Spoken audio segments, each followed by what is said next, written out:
जय हिंद प्यारे बच्चों, मनीष अग्रवाल मैं आपका क्लियर डाउट चैनल में स्वागत करता हूं। बेटा अभी हम लोग क्लास 8 के अंदर एक चैप्टर है लाइट, इसको कवर करने जा रहे हैं। काफ़ी इंपॉर्टेंट चैप्टर है, अच्छा और इंटरेस्टिंग चैप्टर भी है। इसके अंदर हम लोग बेटा आज लाइट क्या है इसको समझेंगे, लाइट की रेक्टिलिनियर प्रॉपर्टी यानी कि उसकी प्रॉपर्टी क्या होती है और साथ में रिफ्लेक्शंस क्या होते हैं इसको समझेंगे, और प्लेन मिरर कैसे बनते हैं और प्लेन मिरर के अंदर इमेज फॉर्मेशंस कैसे होता है। इन टॉपिक्स को आज हम लोग कवर करने जा रहे हैं। तो चलिए बिना शुरू करते हैं बेटा, है ना। तो सबसे पहले हम लोग लाइट को समझेंगे। सबसे पहले बेटा हम लोग लाइट को समझते हैं।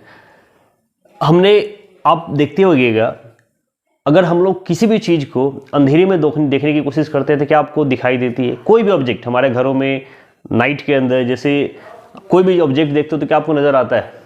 कहोगे सर नहीं सर बिल्कुल नज़र नहीं आता। आखिर क्यों नज़र नहीं आता? क्या वो ऑब्जेक्ट रात में गायब हो जाता है? क्या वो चीज़ें होती नहीं है? तो नहीं सर बिल्कुल होती है। लेकिन तो ऐसा क्या होता है कि ऑब्जेक्ट दिन में दिखाई दे रहा है लेकिन लाइट रात में नहीं दिखाई दे रहा है? तो वहाँ पे एक चीज़ नहीं होता है सर, वो है लाइट। और जैसे ही आप बल्ब जलाते हो या रोशनी देते हो तो वो चीज़ें दिखाई देने लगती है।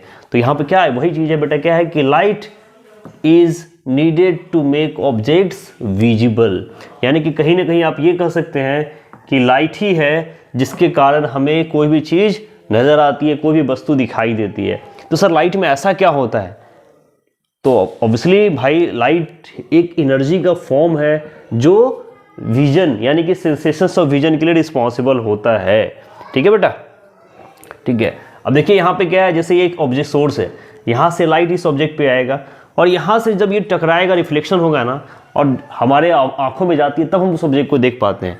तो light from source the object, obviously जिस सोर्स से लाइट आती है उसको क्या बोलते हैं, ल्यूमिनस और नॉन ल्यूमिनस। हम लोग इसकी चर्चा करेंगे अभी आगे, है ना। और देखिए यहाँ से लाइट आया, टकराया और ये फिर कहाँ जाएगा, जो ऑब्जर्वर। तो यहाँ पर अगर कोई इसको देखेगा तब ये जाके नजर आएगा। यानी कि किसी भी चीज को देखने के लिए, किसी ऑब्जेक्ट को देखने के लिए चाहिए क्या बेटा, लाइट चाहिए, है ना। तो हम क्या बोल सकते हैं कि light is a form of energy that produces sensation of vision. इसका एक डिफिनेशन क्या हो गया कि लाइट एक एनर्जी का फॉर्म है जो विजन के लिए रिस्पॉन्सिबल होता है। अब देखिए यहाँ पे एक वर्ड है एनर्जी। बेटा एनर्जी किसको बोलते हैं? हिंदी में आप उसको ऊर्जा बोलते हैं ना। एनर्जी एक कॉमन टर्म्स है, जब भी यूज करते हैं आपको पता है कि एनर्जी क्या है, it is responsible to do work.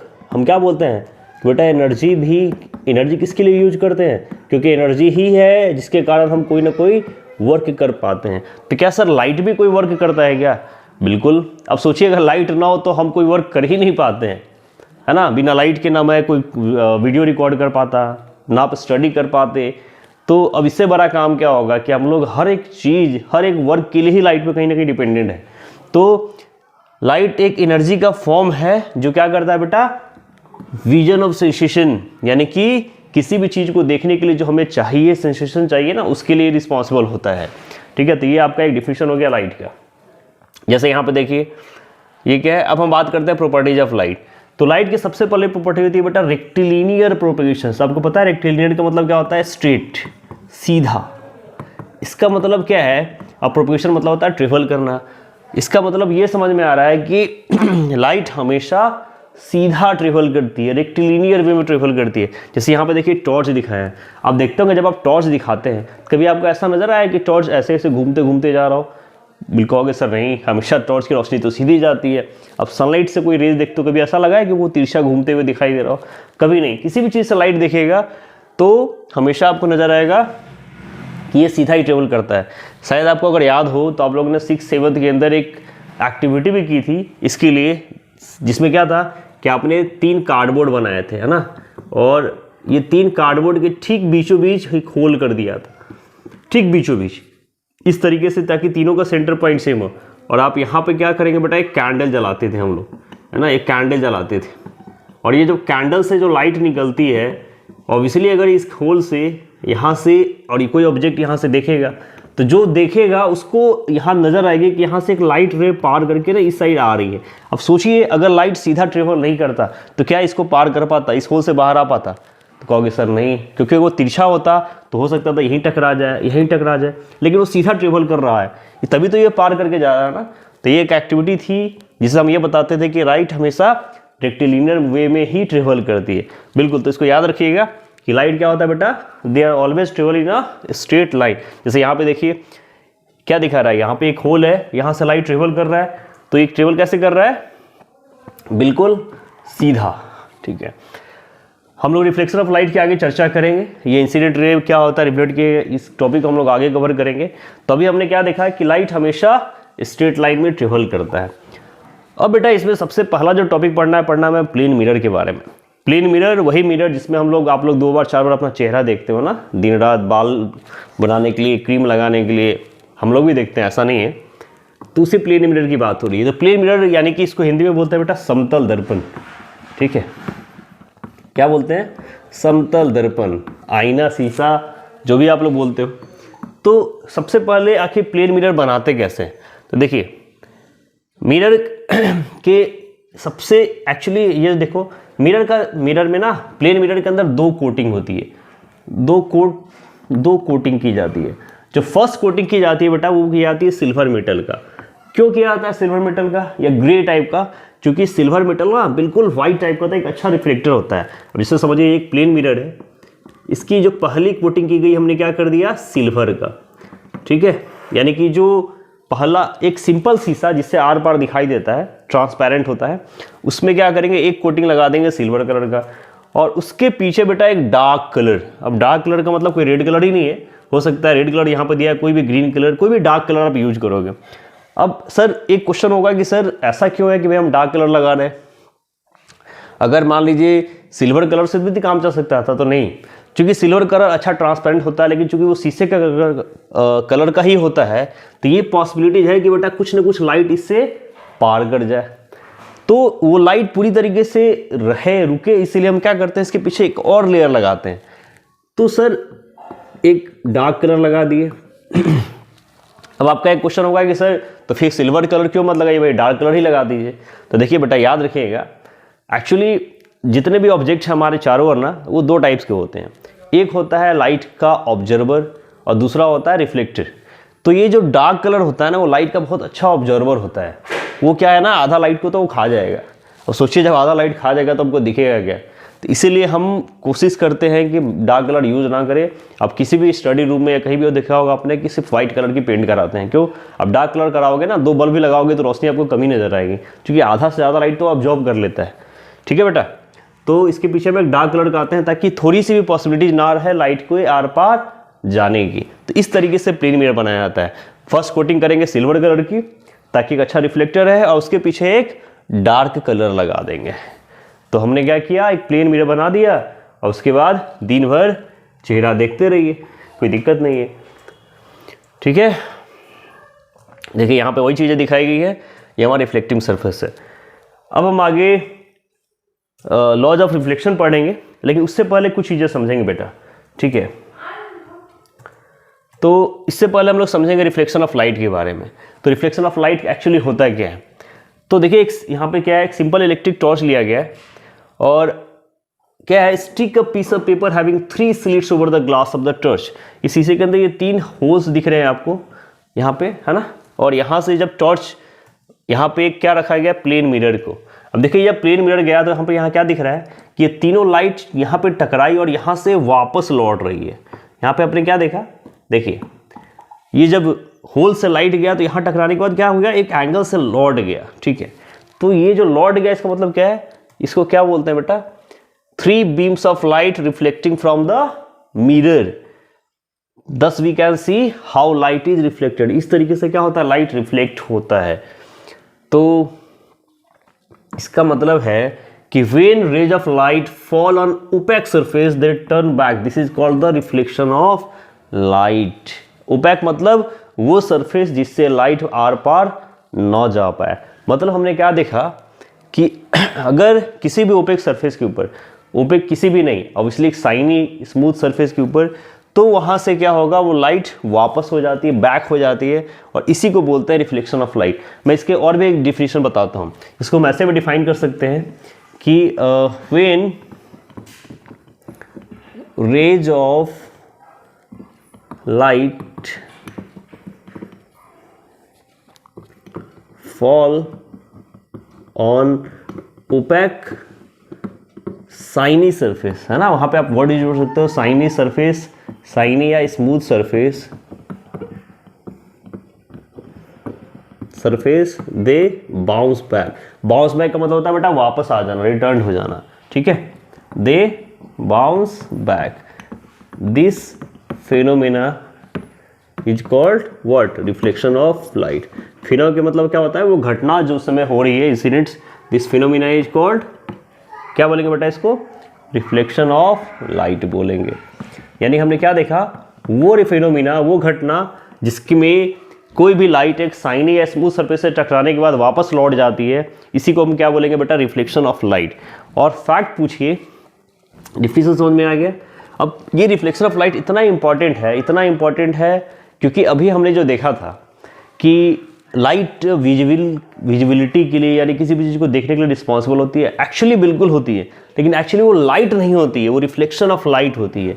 आप ऐसे समझिए कि अगर हम किसी ऑब्जेक्ट को देख पा रहे हैं तो वो रिफ्लेक्शन ऑफ लाइट के कारण देख पाते हैं, क्योंकि जब किसी भी ल्यूमिनस सोर्स है, अब देखिए यहाँ पे सोर्स के आधार पे हम लोग ना लाइट ऑब्जेक्ट को दो पार्ट में बांटते हैं।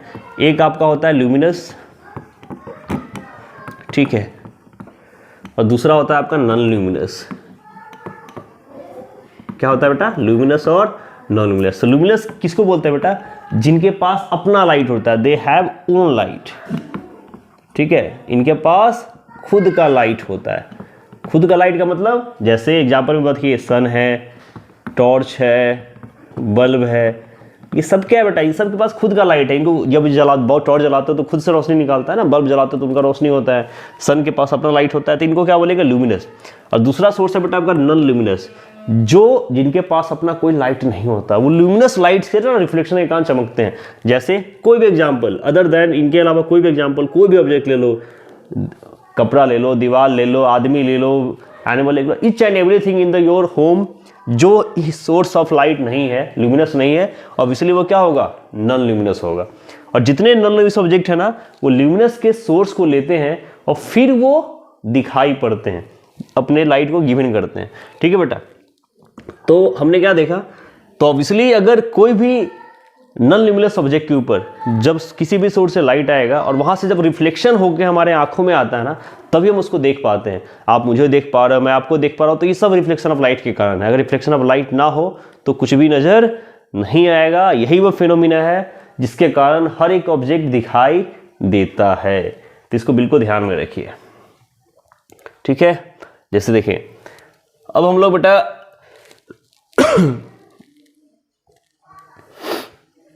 अब हम लोग थोड़ा सा ना लॉज ऑफ रिफ्लेक्शन पढ़ने वाले हैं। एक बार ध्यान से समझिएगा, मैं कुछ समझाने जा रहा हूं वहां पे। देखिए हमारा एक प्लेन मिरर है, ठीक है। ये जो बेटा इंसिडेंट रे है, ये कौन सा रे है, जो सोर्स से आया है। किस सोर्स से, अब सोर्स क्या होगा, तो सर ल्यूमिनस सोर्स होगा। किसी भी ल्यूमिनस सोर्स से जो रे आती है उसको क्या बोलते हैं, जो रे टकराएगी आके प्लेन मिरर पे ना, उसको बोलते हैं बेटा इंसिडेंट रे, ओके। अब यहां पे टकराने के बाद जो रे वापस लौटेगी, बाउंस बैक होगा, क्योंकि वहां पर रिफ्लेक्शन के बाद लौटेगी ना, तो इसको क्या बोलते हैं बेटा, रिफ्लेक्टेड रे, ओके। और ये जो बीच में, इसको क्या बोलते हैं, नॉर्मल। एक प्लेन के रिकॉर्डिंग इसको क्या बोलेंगे, नॉर्मल। नॉर्मल होता है परपेंडिकुलर। तो ऑब्वियसली एक्चुअली नॉर्मल का ऐसा कुछ होता नहीं है, लेकिन ये हमने इमेजिनरी किया है, इमेजिन किया है कि चलो एक नॉर्मल होगा, है ना, ताकि एक एक्सिस पता चल पाए हमें। तो इसको बोलते हैं नॉर्मल। और ऑब्वियसली यहाँ पे जो रे होगा उसको क्या बोलेंगे, नॉर्मल रे, ठीक है।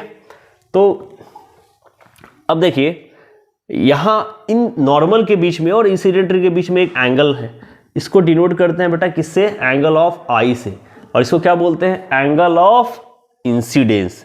तो हमने क्या देखा, इसको कैसे डिफाइन करेंगे, the angle made by an incident ray and the normal is called angle of incident. देखिए ये इंसिडेंट रे है, ये नॉर्मल है, इसके बीच का एंगल है, यानी कि जो नॉर्मल के बीच में और इंसिडेंट रे के बीच में एंगल, उसको क्या बोलेंगे, angle of incidence. Same as इसको डिनोट करते हैं बेटा एंगल ऑफ आर से, ठीक है। और इसको कैसे डिफाइन करेंगे, तो देखिए ये नॉर्मल है और रिफ्लेक्टेड रे है। सेम डिफिनेशन आप यहां भी दे सकते हैं कि जो एंगल नॉर्मल के बीच में और रिफ्लेक्टेड रे के बीच में बनेगा, the angle made by an reflected ray and the normal is called angle of reflection, ठीक है। तो ये आई और आर आप लोगों को समझ में आ गया, ठीक है। अब देखिए लॉज ऑफ रिफ्लेक्शन क्या है, तो फर्स्ट लॉ यहां पे क्या है, the incident ray, the normal at the point of incidence and the reflected ray all are in the same plane।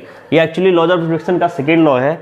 देखिए ये इंसिडेंट रे है, इन तीनों का देखिए ये सब एक प्लेन पे है ना, ये नॉर्मल है, ये तीनों एक ही पॉइंट पे एक ही प्लेन पे दिख रहे हैं ना आपको, तो हम क्या बोलते हैं, the incident ray the normal at the point of incidence and the reflected ray all are in the same plane. ये एक ही प्लेन पे होते हैं, ठीक है। तो ये हमारा एक लॉ है। एक दूसरा लॉ क्या है बेटा, कि जो इंसिडेंट रे है यानी कि जो एंगल ऑफ इंसिडेंस है ये हमेशा एंगल ऑफ रिफ्लेक्शन के बराबर होता है। मतलब यहां पे आप ऐसे कहोगे angle of I is equal to angle of R. अब कहोगे सर एंगल ऑफ आई क्या है, तो एंगल ऑफ इंसिडेंस है, और ये एंगल ऑफ आर क्या है, तो एंगल ऑफ रिफ्लेक्शन है। मीन्स आप ये कह सकते हो कि angle of incidence is always equal to angle of reflection. कैसे बोलेंगे इसको, angle of incidence is always what equal to angle of reflection। ठीक है, तो ये आप इसको पहला लॉ डाल दीजिए और इसको दूसरा लॉ डाल दीजिए। तो ये दो लॉज है हमारे रिफ्लेक्शन ऑफ लाइट के, और कहीं ना कहीं अब लॉज का मतलब ही नियम होता बेटा है, और इन्हीं नियम के आधार पे हम लोग आगे बहुत सारी प्रॉपर्टीज रीड करेंगे, बहुत सारी चीज़ों को समझेंगे। अभी प्लेन मिरर से भी हम लोग रे डायग्राम देखेंगे, इमेज फॉर्मेशंस देखेंगे, ईच एंड एवरीथिंग, ठीक है। और ये चाहे प्लेन सरफेस हो चाहे रफ सरफेस हो, रफ सरफेस मतलब जो खुरदुरा होता है, रफ प्लेन मतलब जो स्मूथ हो, उस सब जगह ये लॉज काम करेगा, ठीक है बेटा। चलिए अब हम लोग समझेंगे बेटा characteristics of image obtain in a plane mirror. काफ़ी इंपॉर्टेंट टॉपिक है, अच्छे से समझिएगा, ठीक है। हम लोग प्लेन मिरर से समझेंगे। अब देखिए यहाँ पे एक कैंडल है, ओके, और ये एक प्लेन मिरर है। अब देखिए यहाँ पे इस कैंडल में इसके सामने इसको रखा गया, इनके मिरर के सामने, तो हम क्या देखेंगे, ऑब्वियसली ये कैंडल आपको यहाँ भी दिखेगा, ठीक है। अब कैसा दिखेगा और क्यों दिखेगा, इन चीज़ों को समझेंगे हम। तो हमने क्या देखा, the image formed in the plane mirror is upright. एक बार देखिएगा, तो क्या है, the candle in front of the mirror is called the object. ये ऑब्जेक्ट है, और ये जो बन रहा है इसको क्या बोलेंगे, इमेज, ठीक है। अब ये कैसा बना, अपराइट बना। अब जहाँ तक मुझे लग रहा है कि शायद आप लोगों को समझ में नहीं आ रहा होगा कि सर ये अपराइट कैसे बना, क्या बना, कुछ पता तो चल नहीं रहा है, इसको इरेक्ट भी बोलते हैं, ठीक है। तो let us see with the diagram. मैं पहले आपको एक रे डायग्राम समझाता हूँ, और फिर उसके बाद एक एक करके इन चीज़ों को समझेंगे। आई होप आपको समझ में आएगा। देखिए सबसे पहले हम क्या करते हैं ना, एक प्लेन मिरर बनाते हैं, ठीक है। ये जो मैं लाइन बना रहा हूँ, इसका मतलब ये है कि ये वो साइड है जो शेडेड है, जिस साइड से मिरर है। एक ऑब्जेक्ट ले लेते हैं, मान लीजिए हमने एक ऑब्जेक्ट लिया है, ठीक है। अब देखिए कभी भी जब हम कोई भी रे डायग्राम बनाएंगे समझने के लिए ना, तो हमेशा वहाँ से दो रे लेंगे। क्यों लेंगे, देखिए अब इसी ऑब्जेक्ट के दो हिस्से हैं ना, एक ये और एक ये, तो अब इसलिए कम से कम ऐसे तो किसी भी ऑब्जेक्ट से इनफाइनाइट नंबर ऑफ रेज निकलती है, 1 2 4 10 तो निकलेगी नहीं, ऑब्जेक्ट से लाखों ऑब्जेक्ट रे निकलेगी, लेकिन हम कोई भी दो रे ले लेते हैं ताकि समझेंगे।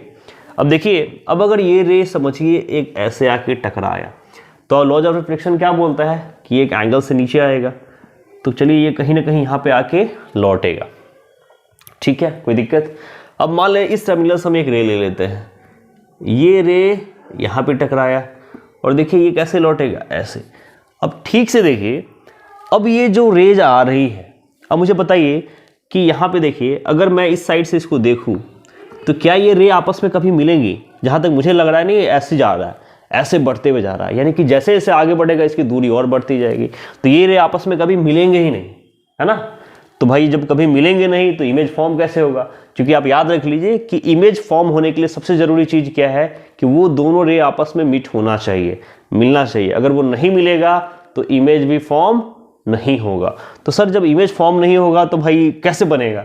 बिल्कुल बनेगा, लेकिन अब रियल में नहीं मिल रहा है तो हम लोग एक कल्पना करते हैं, इसको वर्चुअली मिलाते हैं। अब रियल इमेज और वर्चुअल इमेज क्या होता है? सर आप क्या बोल रहे हैं?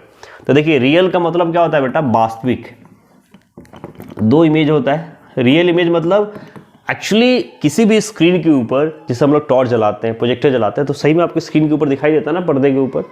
तो अगर कोई भी इमेज सही में किसी स्क्रीन के ऊपर बनता है तो उसको बोलते हैं रियल इमेज या वास्तविक इमेज बोलते हैं उसको, ठीक है।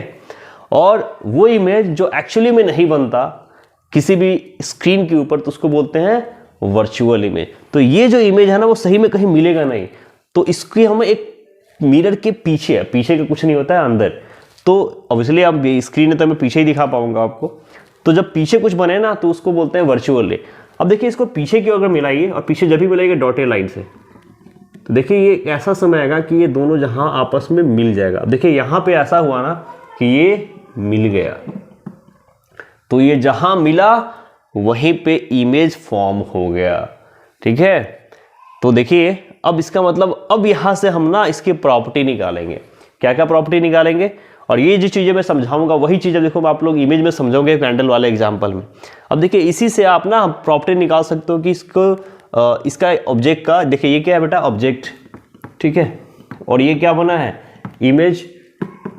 तो क्या क्या ऑब्जेक्ट और इमेज में प्रॉपर्टी में क्या क्या आया ना, इन चीज़ों को हम समझेंगे यहाँ पे। तो देखिए सबसे पहले देखिए, जैसा पहला चीज़ तो आपको समझ में आया कि सर ये रियल है नहीं, ये वर्चुअल है, ठीक। अगर कोई ऑब्जेक्ट नॉर्मल से, अगर मान लीजिए यहाँ पे मैं एक लाइन खींचता हूँ एक्सिस समझने के लिए, तो इसके सेम साइड अगर बनता है ऊपर की ओर ना, तो उसको बोलते हैं इरेक्ट या अपराइट। तो देखो वर्चुअल तो है ही और सेम साइड में ऊपर की ओर है, तो इसको बोलेंगे बेटा इरेक्ट है।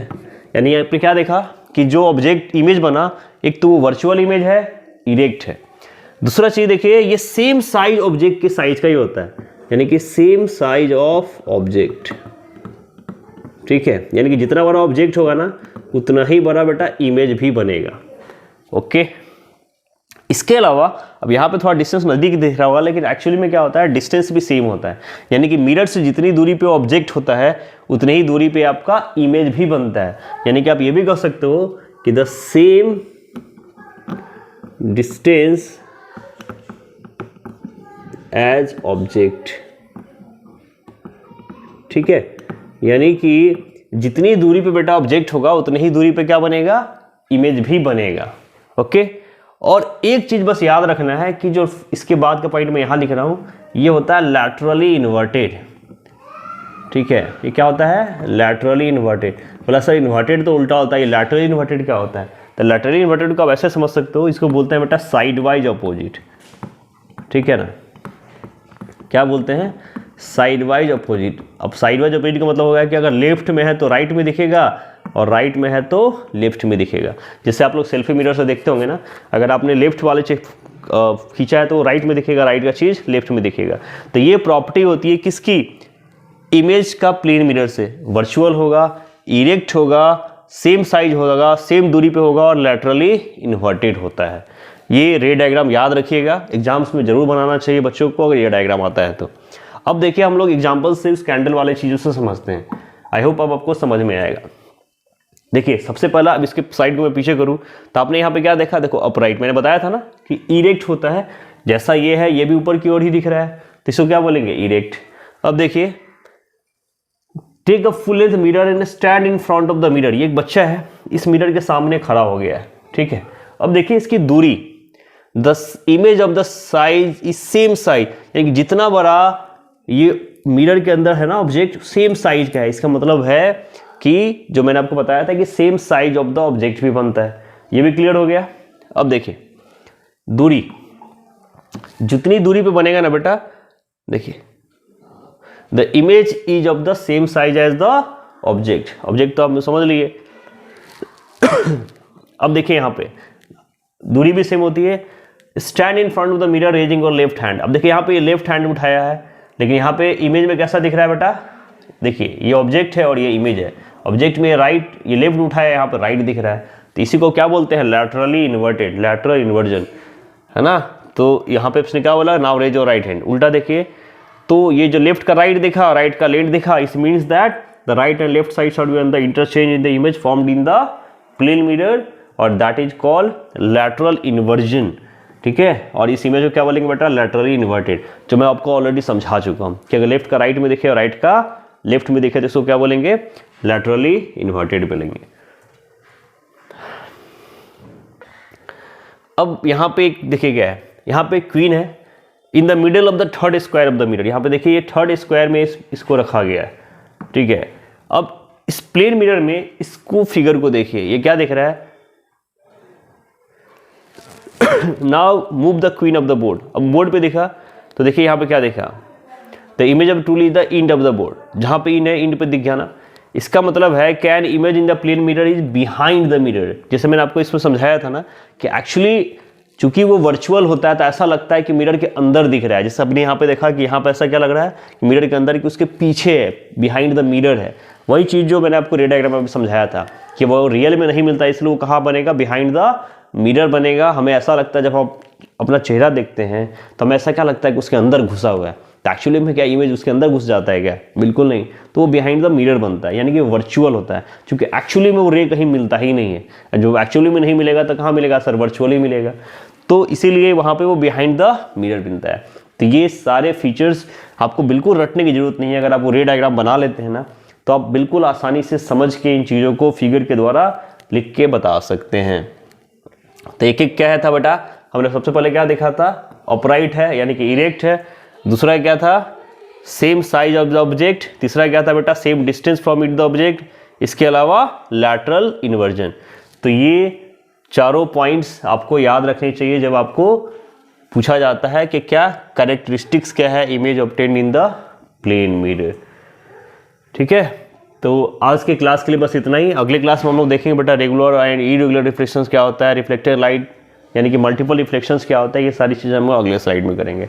तब तक स्टडी करते रहिए, स्वस्थ रहिए। फिर से मिलते हैं एक नए लेक्चर में। जय हिंद।